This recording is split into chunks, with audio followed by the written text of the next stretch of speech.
in financial management. Okay, in today's class, we'll be covering the various modules. That is, I think today we'll be covering only the exclusive module 1. So I'm going to talk about module A, and we'll be talking about the functions of management, or in our book, it is stated as the process of management. So let's begin with that. Which of the following statements is not true with reference to planning? Planning is a prerequisite for controlling. Planning does not lead to rigidity. Planning enables a manager to look ahead and anticipate changes. Planning facilitates coordination among the departments and individuals in the organization. Which of the following is not true with reference to planning? What can be said as something which is not true regarding planning? Planning is very, very important. It is required. Planning does not lead to rigidity is not true. The day we planned, okay, let's talk about it. We planned our session at 8 p.m. So everything has to be aligned in such a way that we are providing this session on 8 p.m. That means one specific plan has led to rigidity. Hai? So in this case, the correct answer is B. Planning does not lead to rigidity. Before we start planning, we are into brainstorming. Those brainstorming sessions are different. Those brainstorming sessions can be set as something which is when we are being flexible. But the moment the plan is made, then there is no flexibility left. Then it turns into a typical rigid plan. Now comes which of the following is not a demerit of functional structure? There is no demerit of functional structure. It places more emphasis on the objectives pursued by the functional head than overall enterprise's objectives. It may lead to the conflict of interest among the departments due to varied interest. It leads to occupational specialization. It may lead to difficulty in coordination among the functionally differentiated departments. So when we talk about which of the following is not a demerit of functional structure, among the following, the one with, see, functional structure is a structure in when the organization becomes bigger. It is now a bigger, so it will have multiple department 1, department 2, 3, 4. So it's gonna have different departments. So when it's gonna have different departments, then the point is everybody gets specialized in their working. For example, if I belong to advertising department, you might belong to finance department, one would belong to HR department, one would belong to production department, purchase department. So we are gonna all work in our different areas, right? So with this, there is a duplication of work or not? No. In this case, everybody is working on their different aspects of work. But there are certain things that happens. The point is, sometimes now these heads, if I belong to the advertising head, I'll be worried about my head. I'm not going to worry what the finance people are going to say. So technically, financial aspect is not my problem. That is not my cup of tea. So in this case, it places more emphasis on the objectives pursued by functional head.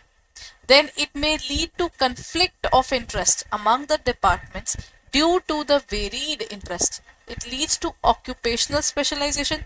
It does lead to occupational specialization, and this is actually a merit, not a demerit. Doing something and being specialized in it is a merit. How can it turn into a demerit? So the correct answer is it leads to occupational specialization. Next point, this type of training method is adopted when employees have to handle sophisticated machinery and equipment at their workplace. Apprenticeship, induction, internship, or vestibule.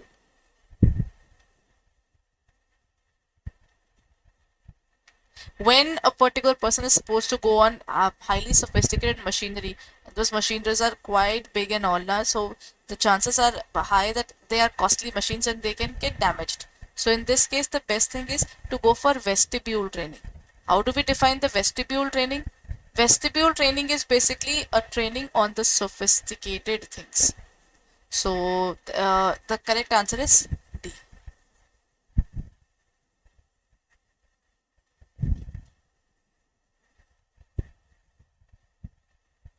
A company gets application on and off even without declaring any vacancy. However, as and when the vacancy arises, the company makes use of these applications. Name the sources of recruitment used by the company. Campus selection, casual callers, direct recruitment, or placement agencies. See, in this case, what are they saying? The company is getting a lot of applications and on and off, even without declaring a vacancy. That means the company is quite good. People keep on applying for it. However, whenever a particular vacancy is arising, all these people who would have given their resumes, then those resumes would be reviewed upon. So in this case, name the source of recruitment used by the company.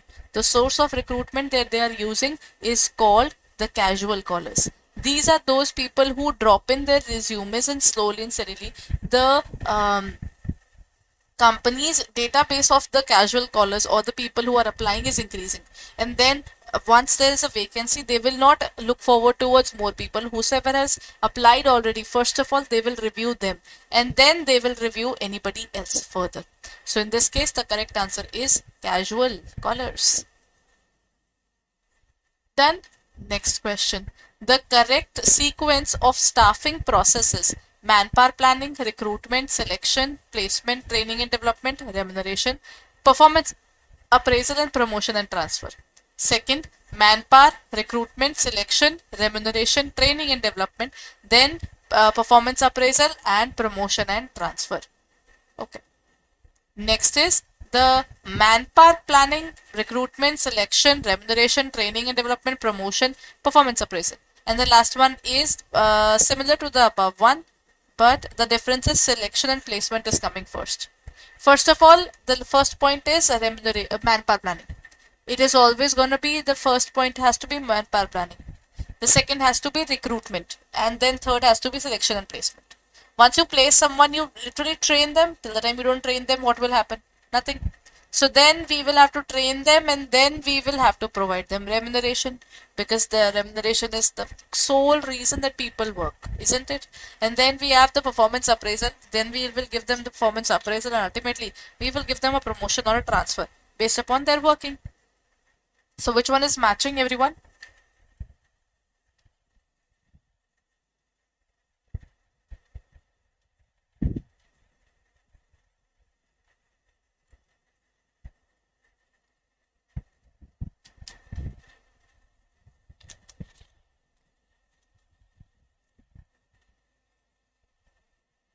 The correct answer is A.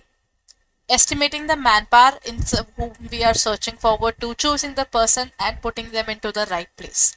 That is a part of manpower planning. Then we go through recruitment, selection, training and development, remuneration. Then we look forward towards performance appraisal, that is evaluation of the person. And ultimately we give them the promotion or a transfer. Next point, it says that from the following two statements, choose the correct option. Accountability can be delegated. Responsibility can be delegated completely. Okay, there are three things. Authority. These are the kids of delegation. Authority, responsibility, and accountability.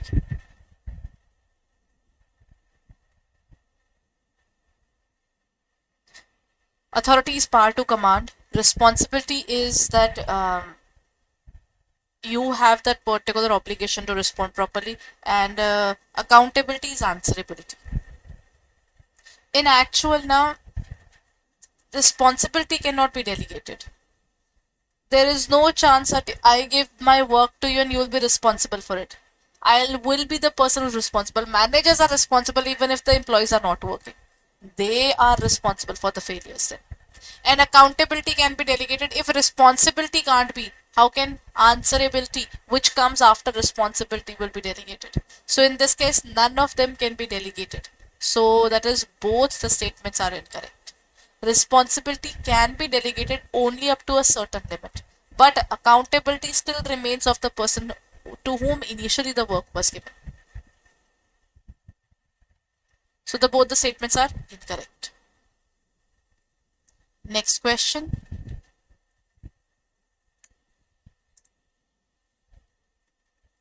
The recruitment, selection, training, development, utilization, compensation, motivation of the employees is also known as training department. It is done by whom?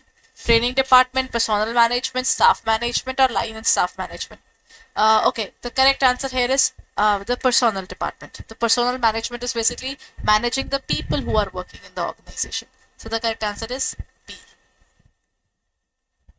Next pointer.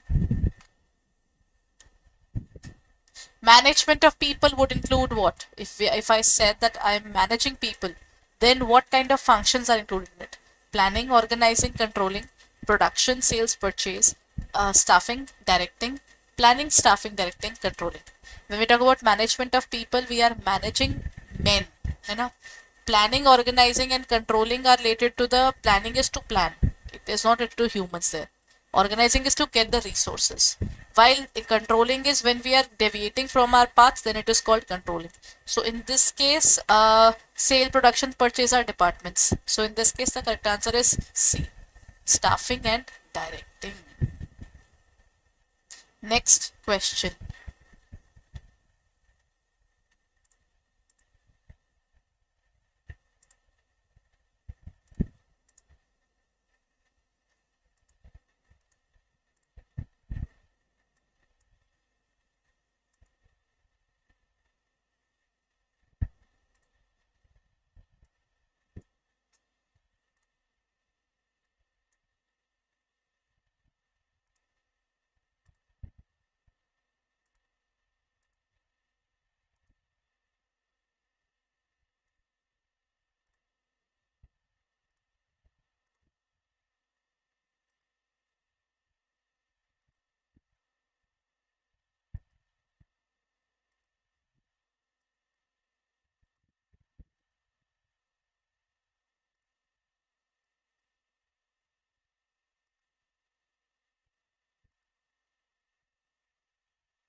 Okay, so let's move on to the next question now.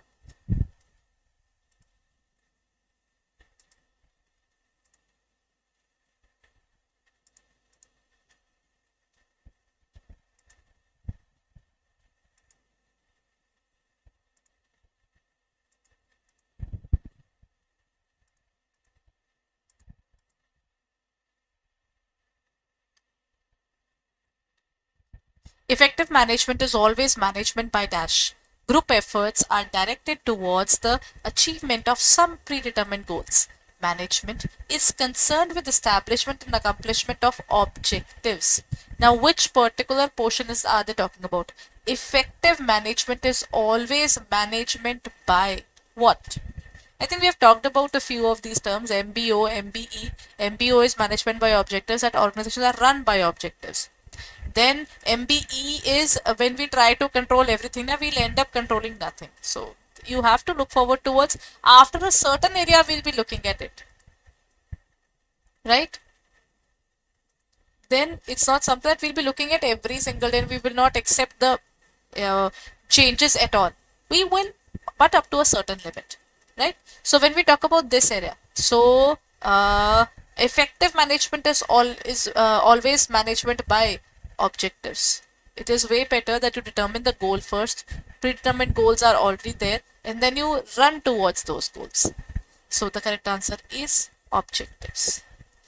Management is a goal-oriented way of working, right? Effective management is always management by objectives. Group efforts can be directed because the moment I tell you that our goal is to complete around 25 questions, 50 questions up to this particular period of time. We define all this now. So in this case, when you define the number of questions, when you define the classes there, when everything is defined, then we run towards those objectives. So in this case, the correct answer is B. Which one of the following is not the operative function of HRM?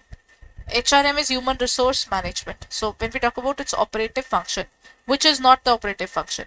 Development, controlling, compensation, or integration. Which one of the following is not the operative function? It is operative is to work. So in this case, the correct answer would be controlling.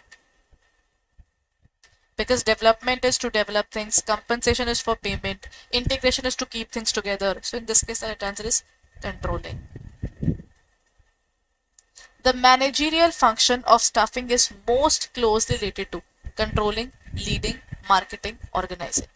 The managerial function of staffing, if we're looking at staffing process, then staffing is to attract people in the organization. So controlling, leading, marketing, or organizing. The correct answer here is organizing, because planning, then we organize, then we get the staff, then we do the directing, and then we do the controlling. So in this case, the correct answer is it is directly related to the area of organizing.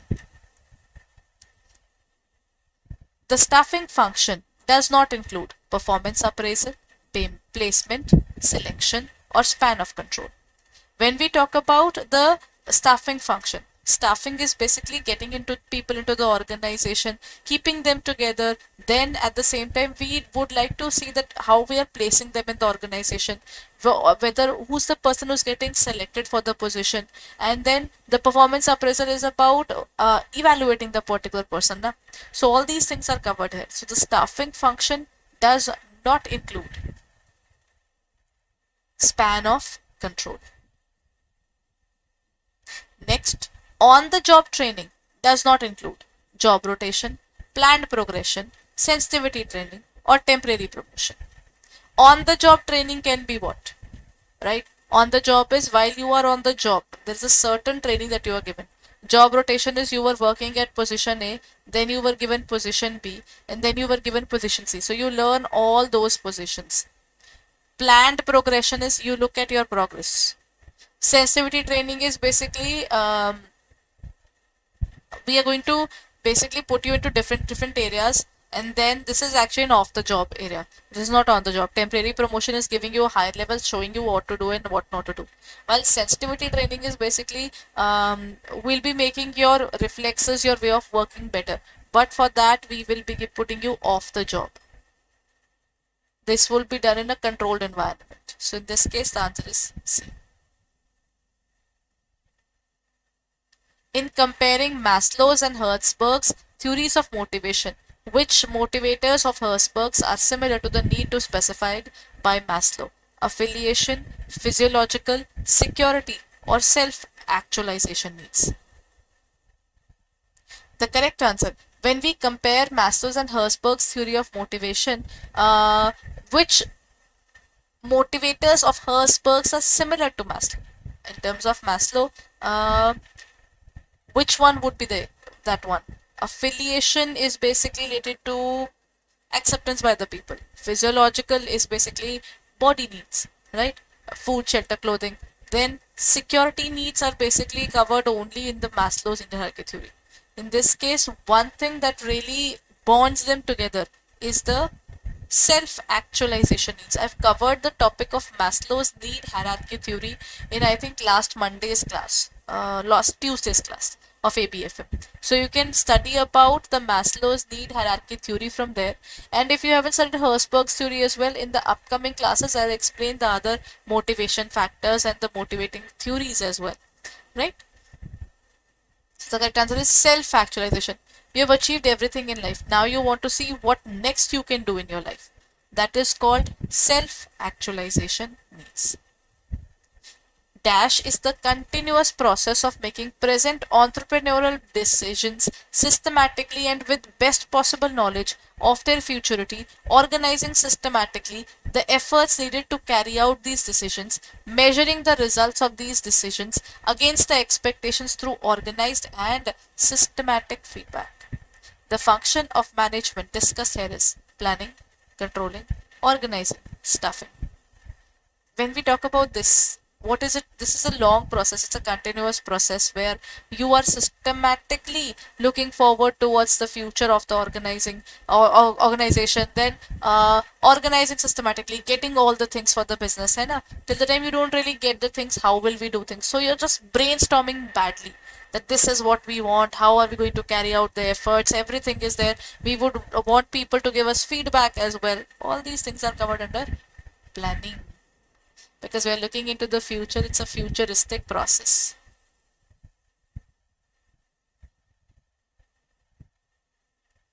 The planning process is a futuristic process that bridges from where we are and where we want to be. That is planning. Management has three dimensions: work, organization, operation; work, people, operations; operation, objective, people; authority, responsibility, and accountability. These three are the kids of delegation.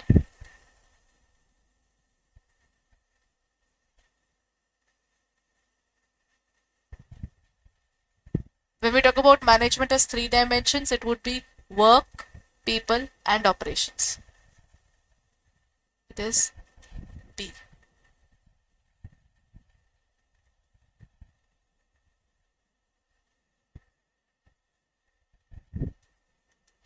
These are the three dimensions of management. First of all, we manage the work.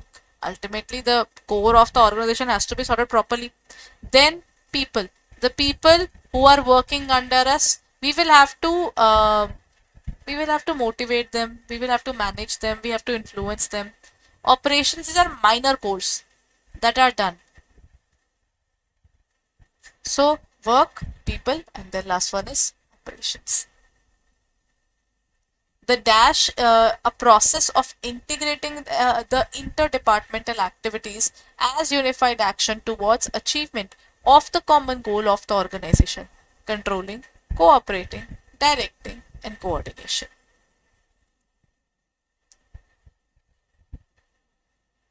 The dash, a process of integrating the interdepartmental activities. I might be working in different department, you might be working in different department, and we are going to be kept together. We are going to be unified together towards the achievement of goals. Is it controlling? Controlling is when you are deviating from plan, we are getting you back. Cooperating is you are doing something, I'll cooperate with you. Directing is I'll tell you what to do and what not to do, supervise you, motivate you, lead you, communicate with you. Coordination is basically where we are going in sync. So in this case, the correct answer is directing. Directing refers to the process or technique of instructing, guiding, inspiring, counseling, and overseeing, and even leading the people. Dash is introduced to secure the benefits of division of labor, specialization at the supervising level under the scientific management. Operating management, functional foremanship, either A or B, functional management.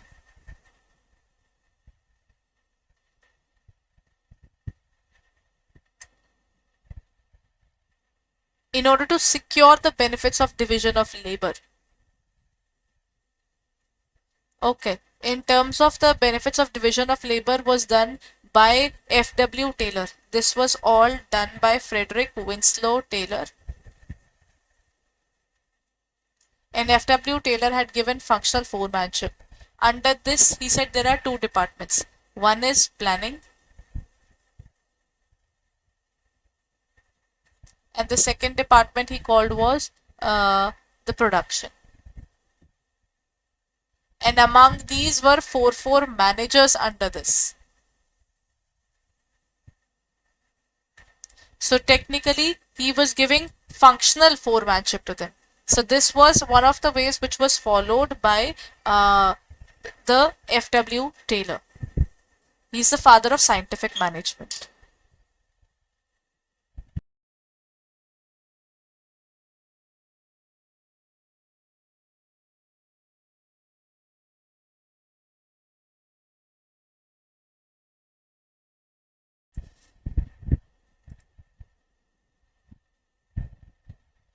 That is functional foremanship. It is the factory management technique that advocates for having multiple foremen in different specialized roles. Traditionally, according to him, we were required planning and the production departments were two different departments according to them. So they had to work separately. Next, the last step of staffing processes: training and development, placement and induction, recruitment and selection. The last step for staffing, when we are done with everything now, then once we have chosen the person, once you have gone through the rigorous process of finding the best person for this position, then what will you do? Once you have got the person, you will place an induction, right? You will place them in a specific department and you will tell them to work in that area, right? Once you have given them the work, what will happen? You will have to train them now. Without training, the person cannot do something.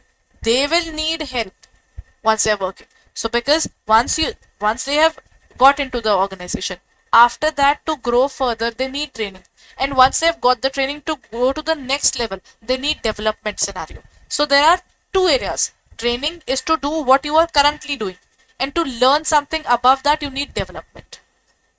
Both of these are long term things.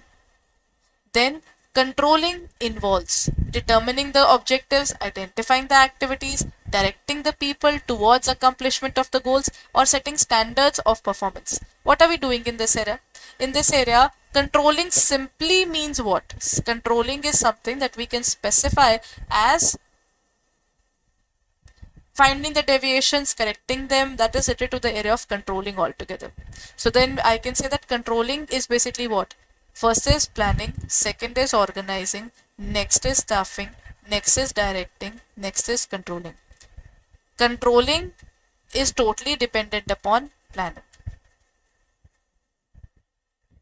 First of all, we plan things and then we move accordingly. Because if the plan is made, then we have to work according to the plan, hai na? So what will happen is, there's one more thing that I had to explain. If we're talking about controlling now, I made a plan. I made a plan to reach up to 10% of increase in sales in the next 5 years. So then, not 5 years, let's keep it around 5 months right now, right? In the next 5 months, I'll try to increase it. By the end, that when we have got people into the organization, they are working, I saw the increases of only 7%. I will have to escalate this problem. I'll have to tell people that 3% is still falling short. We will all have to work, and I'll find out where the staff is going wrong, where the resources are going wrong. Everything will be found out and we will take the corrective action. Once you take the corrective action, that brings clarity to your work, isn't it? So in this case, planning, organizing, staffing.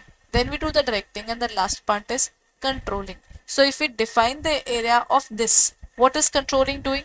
Controlling is basically working with planning, right? So in this case, determining the objectives, it doesn't determine the objectives, that's a part of planning. Identifying the activities and creation of department, this is something organizing does because they define the reporting relationships. They are defining the reporting relationships. Then the next part is directing the people towards accomplishment of goals. Directing the people, that means you're doing directing. You're instructing and setting standards of performance. This part is controlling. Because you set up a standard, then you find out from where you are deviating, then the deviation has to be clarified, and then clarity, with that clarity of whatever the deviation is, reason behind it, and then we will correct it. So in this case it is D.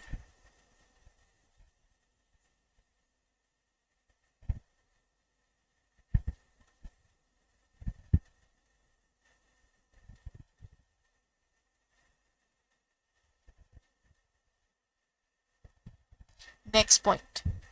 It is not always true that just because a plan is worked before, it will work again. Identify the limitation of planning. One of the harsh truths about planning, everyone, maybe a plan would have worked at one point of time, but it will not work every time. Planning leads to rigidity. Planning reduces creativity. Planning may not work in a dynamic environment, or planning does not guarantee success. When we talk about this, planning is not something that makes you rigid. Planning reduces creativity. Up to a great extent it does. But which limitation are we talking about? Planning may not work in a dynamic environment. Whenever there are changes, obviously planning doesn't work out. Planning does not guarantee success. If the plan worked once, it is not necessary it will work again. So this does not guarantee success. Things can work out for you and maybe things may not work out for you. So in this case, the correct answer would be what? The correct answer would be D. Okay? That is, planning does not guarantee success.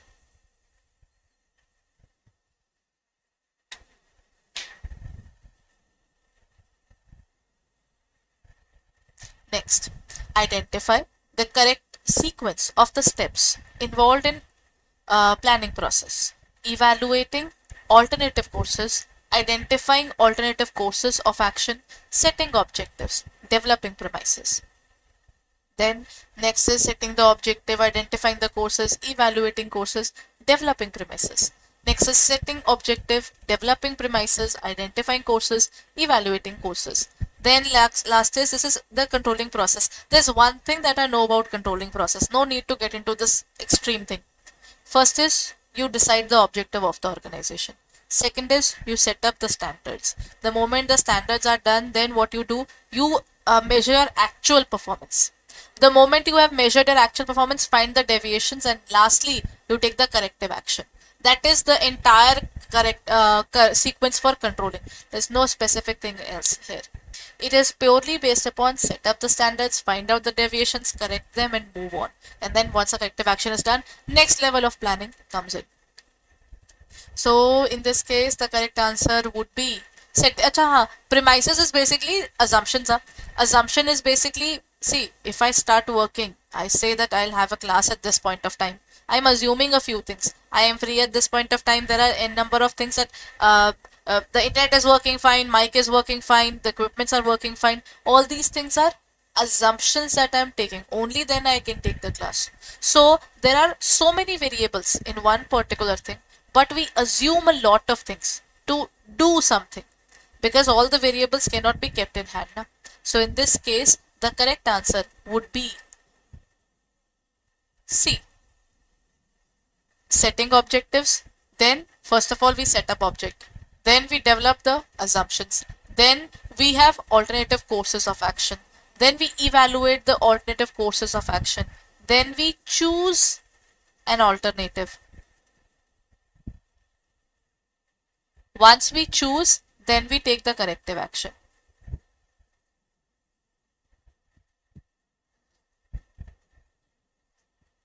Okay?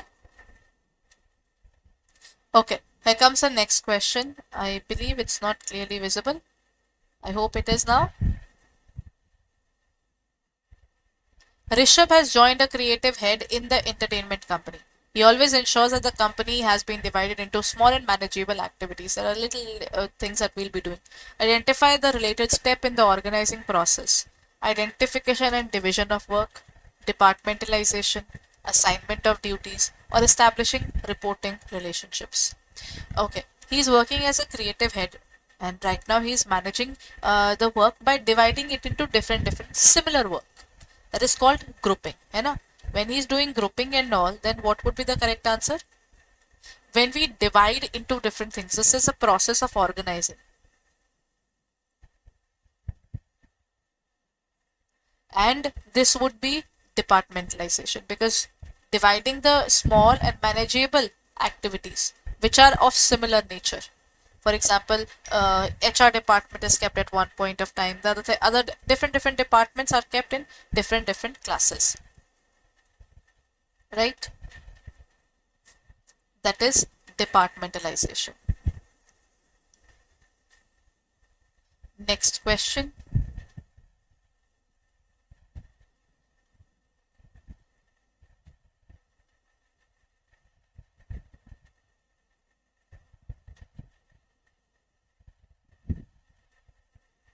Go ahead and read it up, everyone.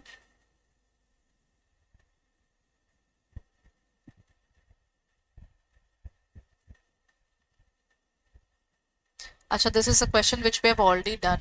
This is related to the demerit of functional structure. So let me just explain the functional structure here. Functional structure, there are two kinds of structures. In terms of organizing, we have two kinds of structures. One is called functional.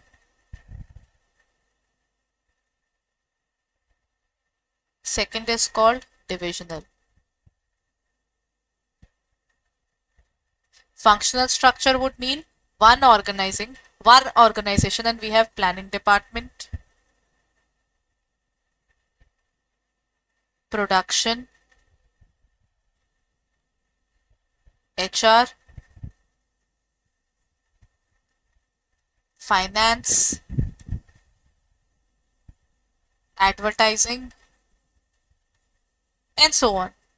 Under divisional, they know they have two separate companies. For example, I have company A and company B. Both of them will be having their own functional structure: planning, production, HR, finance, advertising.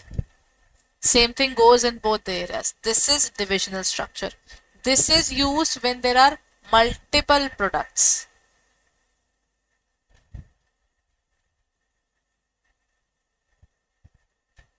While under functional structure, we have single product. That is why, since we are a little bigger company, then we have different departments. Under divisional structure, we have multiple products.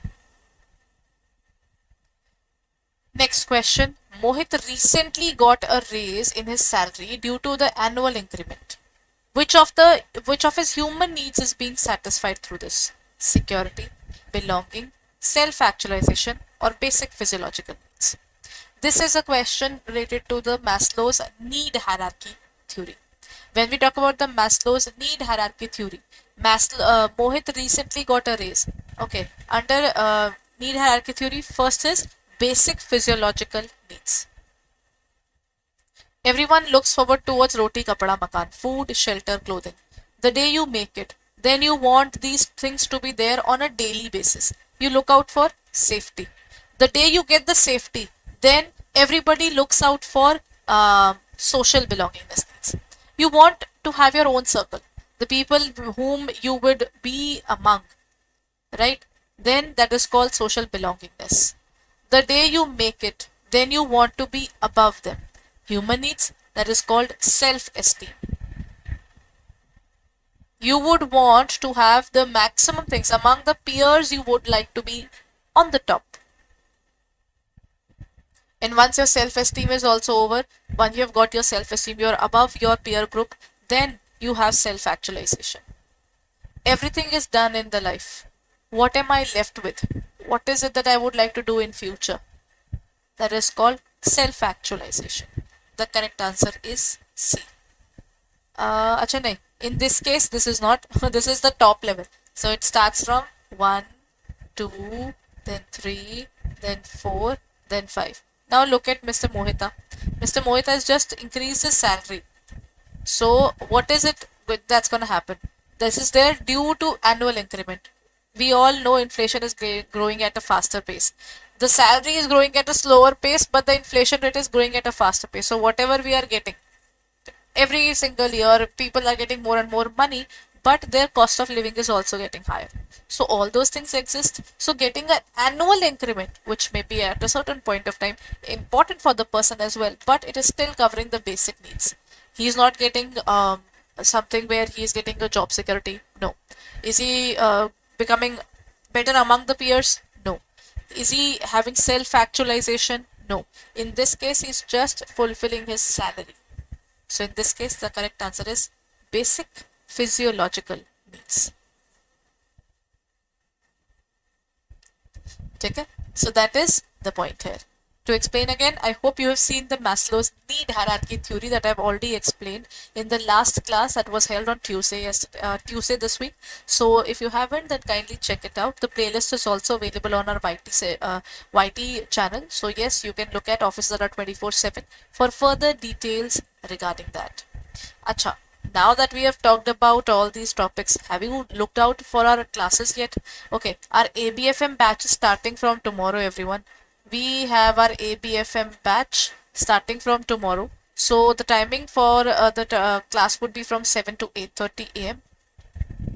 And along with that, in terms of the ABFM class, the orientation class was there on Friday, I believe. So what you can do is you can check it out on our YT session. So again, we are providing you all the details, but the first class for the details regarding this particular session would be covered in the on Monday itself. So if you haven't started your studies yet, this is the perfect time. Join our classes, start with your preparation as early as possible, because the time is taking away, right? So it's very important that you start early and finish early, and then you can go through your practice as well, because ultimately self study is the utmost important portion.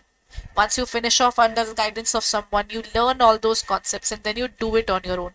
The day you start doing on your own, that is where you achieve your goal, right? So that's it for the day, everyone. I hope this particular session was helpful for you. And if you're looking forward to our classes, then let me show you where to go to find out our sessions there.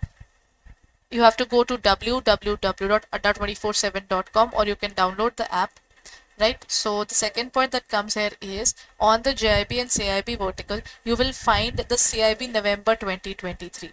Under this, you will find our batches. As you can see, Sankalp batch 3 will be starting from July 24th. The timings for the classes are specified here as well. But today, double validity is going on Mahapacks, everyone. Mahapack means you will get everything. Currently, what we already possessed was video courses, test series, and test series, ebooks, revision batches, both bilingual and the English medium. No limit on how many times you can see the class. Then at the same time, the classes were live. Okay, live plus video recorded, both the things were available for you. All these things were already in the Mahapack. Now what else we are adding? In the Mahapack, now we are adding practice papers, marathons, mini marathons, and even doubt classes on second and fourth Saturdays. So this means we are giving you more and more every single day, and that too at this point of time it is available at a lower price. So if you are looking forward to it, then what you can do is go on to this area, click on flash 77%, then you will get it for 7300.20. So the CAIB Mahapack 2.0 is here, that too with the 1 year validity. So kindly go ahead and check it out on our website or in our app for further details. And have a nice day, everyone. We'll be meeting tomorrow in the class. Thank you.